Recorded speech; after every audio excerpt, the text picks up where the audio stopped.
welcome back to another episode of Close to Broke. My name is Kieran, and today we find ourselves getting choked by our own shirt at the Hollywood Park Casino. If you guys remember the last time we came out here, we got absolutely dusted. It was the very first vlog of the new year, and we're here to kind of recoup that horrible session. I have my name on the list. I think we're second up. There's 2 games of 5-10 going. Let's see if we can't make something exciting happen. It's a pleasure as always to have you guys here. Let's hop into today's session. It's going to be a ton of fun. Welcome to the Hollywood Park Casino.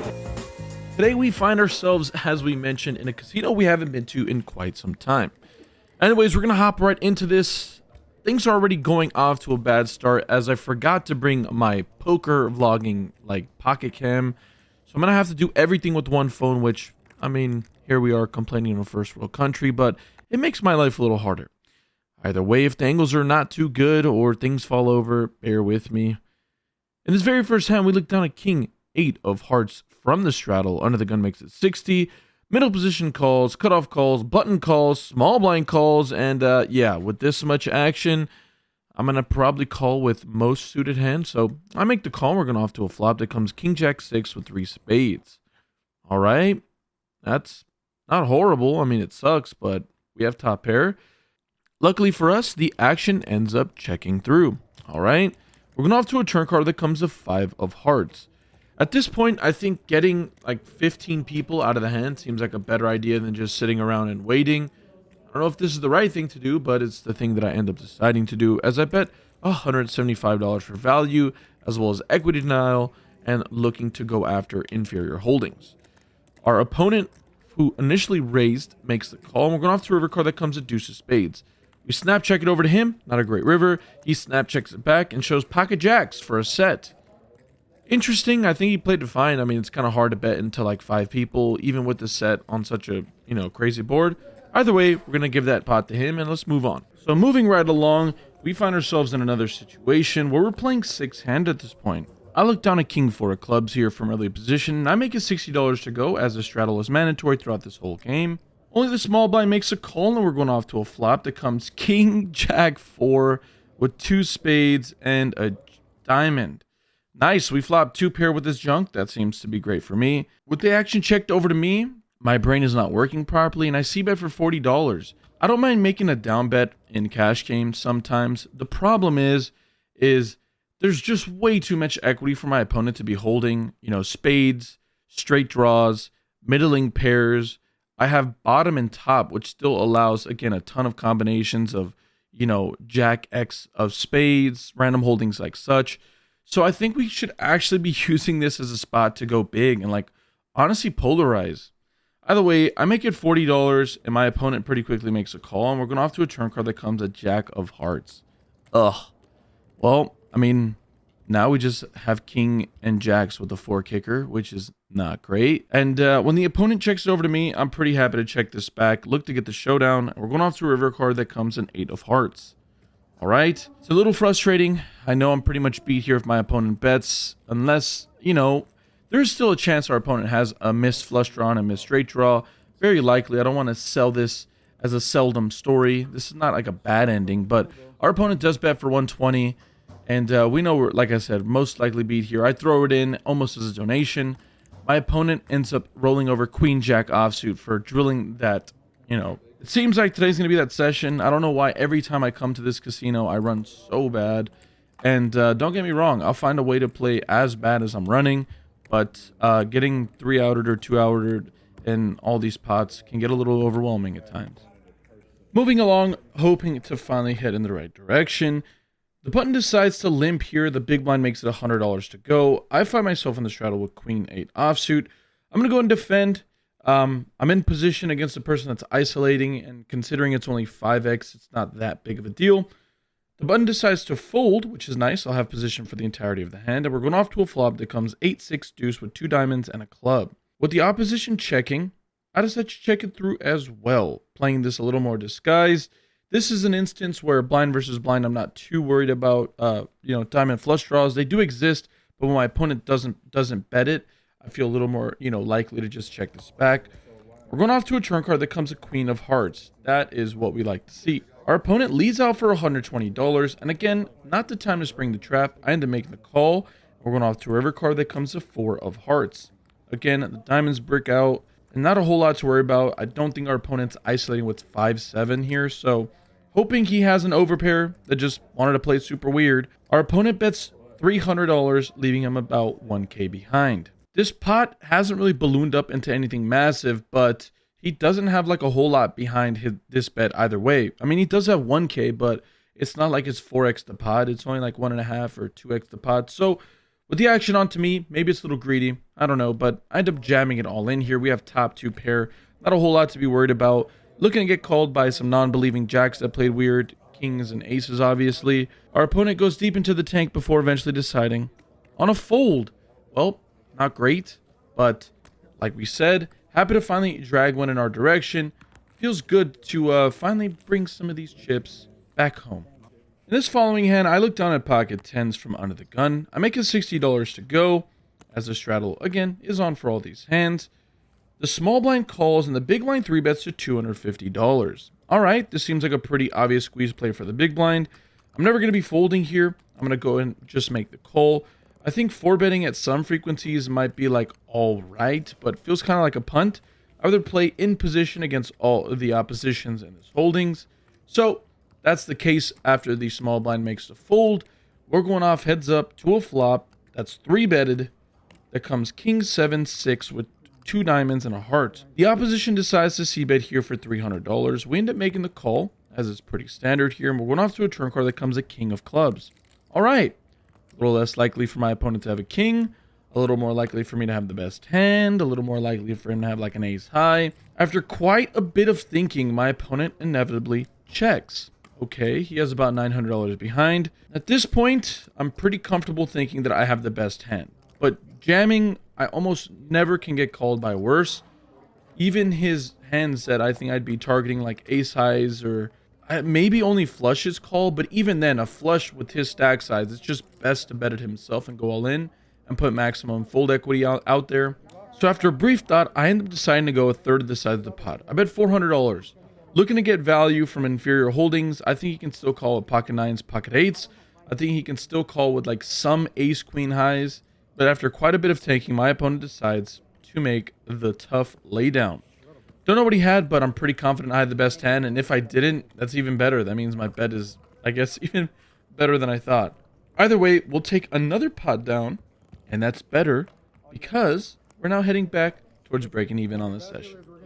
In this next hand, we find ourselves in a very interesting situation when Under the Gun makes it $60 to go.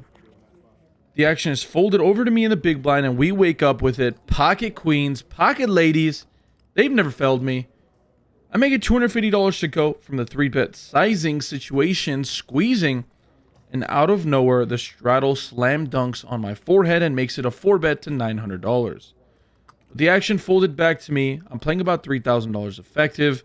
And to be quite honest, right now in my gut, it's telling me to fold. And I want to ask you guys right now, chat pro hand of the day, what are we doing, guys? Are we folding? Are we going all in? Are we calling? My humble opinion, I think calling out of position, this will be a massively ballooned pot, and I don't want to do that. That doesn't sound like a good idea to me. I feel like, honestly, getting it all in or folding is the only 2 options on the table for me at the moment. After quite a bit of thinking, I actually decide to go all in. I think hopefully my opponent can do this with jacks often enough and ace-king often enough that this isn't a massive punt. My opponent instantly makes the call, which is never a good sign. I ask if he has aces. He reassures me that he does. He asks if we can run it twice. I mean, okay, sure. Unfortunately for us, none of the boards bring us any luck, really. First board comes jack high, second board brings 2 kings, and just like that, all of that effort, all of that run good we were able to put together is eliminated in one hand, and we are down $3,000 instantly. My heart is broken. I'm frustrated with myself because I knew better than that. I should have known not to give action to the nit of the table, but it's my fault. I can't blame anyone but myself. There's no blaming dealers. There's no blaming players. It's just self-inflicted wounds. I should have known better. Anyways, at this point, I'm just licking my wounds. The game's, like, not very good. It's just a bunch of regulars at the table, not a single recreational in sight. And the worst part is that, you know, when a recreational and I double them up and they just like hit and run and go, it's like, all right, I guess. Like, it sucks, but I know that when they're down, they're going to give action for the whole day. The problem with doubling up these like super nitty regs is that that's like, the shop is closed down. Like, they're just there to keep up appearances. Unless they have aces, that shop is closed 4 days. So, I don't know. Maybe I'm just being frustrated. Who knows? But that's not what we're talking about now. Let's move on to the next hand of the session. In this situation, the small blind makes it $80 to go.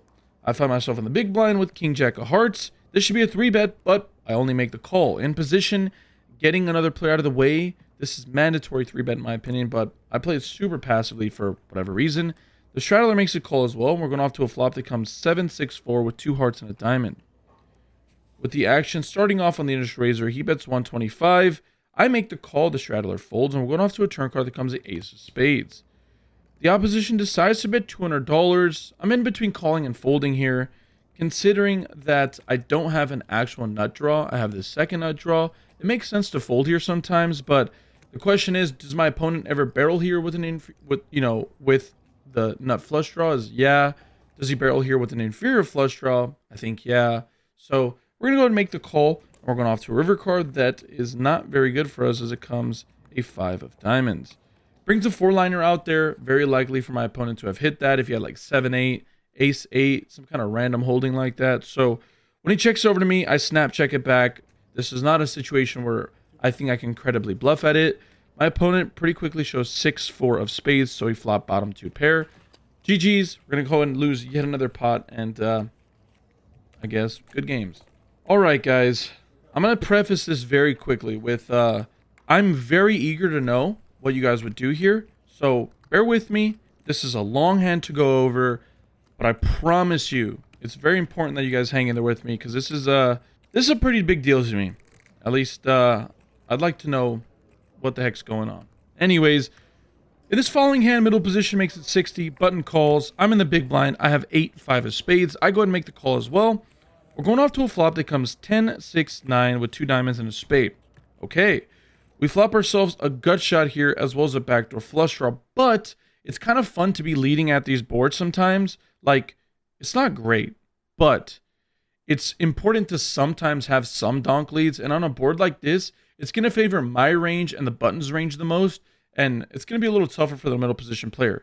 Sure, he can still have the 10s and the 9s here very credibly, but beyond that, he's going to have a lot of ace-x, a lot of king-x, a lot of Broadway holdings that don't connect with his board. Anyways, he makes a call after I lead for 125, and so does the button. We're going off to a turn card that comes a 5 of diamonds. All right. I decide to bet out here for $400. Again, I could be donk leading flushes. I could be donk leading a bunch of junk, but that also brings in a straight that I happen to block. The 7-8 straight comes in, and yeah, I bet $400 because it seems like a decent idea.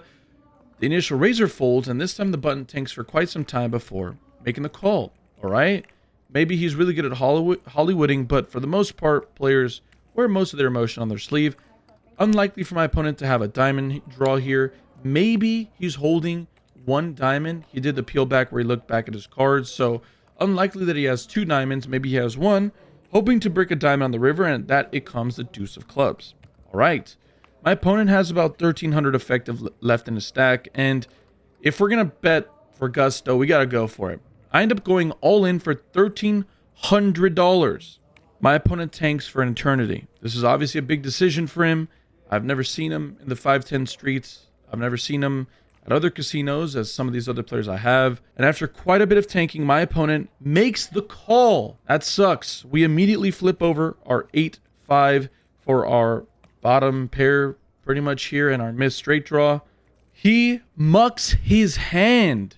I don't think he called me with the worst hand, but my hand is in clear view, and he mucked his hand. About 5 seconds to 10 seconds after the dealer closes his hand into the muck, he realizes that he threw away the winner. This is a big, big problem now.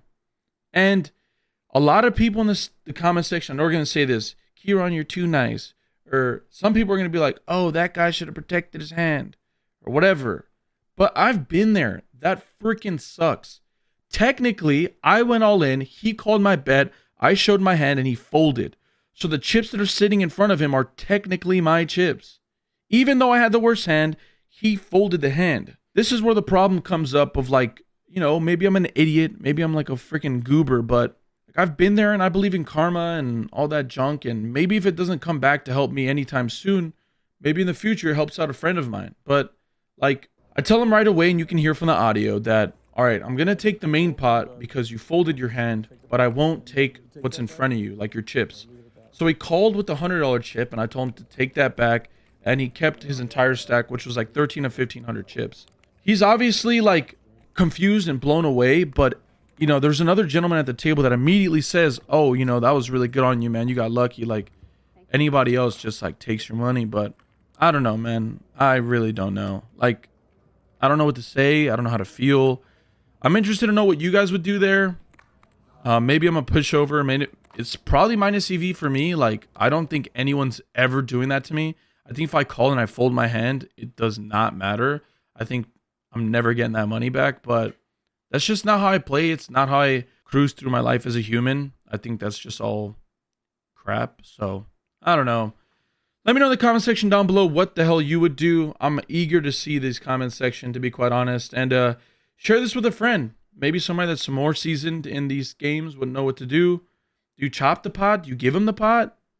I don't know. I really don't know. All right. So we're going to go ahead and, yeah. Let's try to move on. We have one more hand to go over that's even more frustrating than the last hand. So let's hop right into it. I find myself in late position. I decided to make a raise here with King 10 offsuit to $60. The player to my direct left, who's the cutoff for the button, hard to tell from the video that I currently have, but he decides to 3-bet to $200. The action folds over to the straddle, who cold calls the $200. I don't like being sandwiched in between this situation, but I'm stuck and I'm annoyed, so why not make a horrible call pre-flop and see what happens? We end up making the call. We're going off to a flop that comes King 5-3 rainbow. Like we said, we had some pot odds at least pre-flop, and now we flop a top pair. Let's see how this goes. We check over to the initial raiser, who bets 150 for a down bet. The big blind decides to raise here to 400. Okay, this is where things are getting weird. Like, what the heck value hands does our opponent have here? Like, probably never 5s and 3s. That seems like a really weird cold call. Maybe pocket kings or pocket aces, like a spring in a trap. I really don't know, but look, we call pre-flop. I don't see how we fold top pair now. I end up making the call. The IR tank folds begrudgingly. He was obviously not happy about his fold. We're going off to a river card, or turn card, excuse me, that comes an ace. Okay. This brings a backdoor flush draw, and at this point, my opponent bets $700. All right. Again, I don't know what hands for value can do this. Maybe ace 5 suited just got ballistic. I really don't know. I block a king here, so that's a little less likely, but not impossible. My opponent can have maybe ace queen with like backdoor stuff and just got crazy. I don't know. I really have no idea what's going on. And when that's the case, curiosity gets the best of me, and I'm going to make the call. We're going off to a river card that comes at 3 of hearts. So the flush draw breaks out, and it pairs the board. So even if I was against a hand like king queen, which again, I don't want to discount that completely, but it just feels unlikely that against a 3-bet out of position, our opponent's cold calling with king queen suited. Even that, I feel like ace king, ace queen would be a very good 4-bet squeeze from the straddle. But what else? What do I know? I don't know these players at all. Our opponent thinks about it for quite some time before eventually leading out for $1,200 once again. I have no idea what my opponent has. I am perplexed beyond belief, and you can probably even hear it in the tone of my voice. Like, having to live through this all again, I'm so confused, honestly. So props to this opponent. I'm so confused. I make the call, and my opponent shows over the one hand I was not expecting at all. Ace king. I don't even know. Oh my god, I was so lost throughout the whole hand, and I was so frustrated. I immediately got up. I got my chips and I just left. That was enough for me for the day. That was like, what the hell just happened? I don't even know. Oh my gosh. I wish I could paint the story better, but I mean, I can only do so much in post. The gentleman that 3-bet us pre-flop had, I'm not exaggerating, 3-bet us maybe 7 times in a space of 10, 15 minutes. Like, he was a good pro. I've played with him before, but he's very aggressive, especially in shorthanded games. So, like, mad props to him for finding the spots always. But, like, how do you not 4-bet there? Like, the 2 most aggressive people at the table are raising.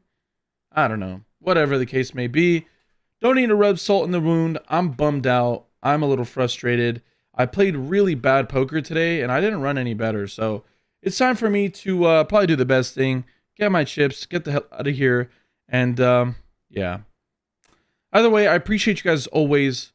Thank you so much for watching all these videos. I really hope you guys enjoyed today's episode, which was quite the conundrum.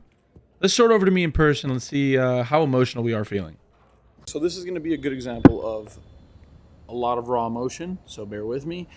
But I am unbelievably tilted right now, and that is an understatement. And, you know, a good amount is self-inflicted. I played fucking terribly. That's just kind of the crux of the matter is how bad I played and how I just could not find a way to get unstuck. And thank God I didn't lose at all, because that would have sucked. Give you guys a brief insight on what the fuck just happened. Forgive me for my language. I've got to show raw emotion. I can't just put on a stone face, you know. Sometimes shit just sucks, and that's what happened today. We were into the game for 50, I don't know, like 5K or 50, like I don't know, something like that. And we were out of the game for 800 something. We lost like 4,200, I think. I am so annoyed by the way I lost. I don't even have a word for it. Specifically that last hand, the straddler, that person 2 times had cold called in the straddle with big hands and cold called against, I don't even know. It was just fucking goofy, honestly. That's my fault. I should have fixed my game. That person absolutely destroyed me. This is the problem with having a small sample size against, you know, specific player pools, and I got owned today, and it just is what it is. So I was chasing a loss. And I'm only human. It happened. I hate this casino. I'm not good against the player pool. Remind me to never play in California unless it's at the Commerce or one of the live stream games. All right. Either way, I hope you guys have a lovely day. Stay happy, stay healthy. More importantly, we're good at the tables, y'all. Deuces.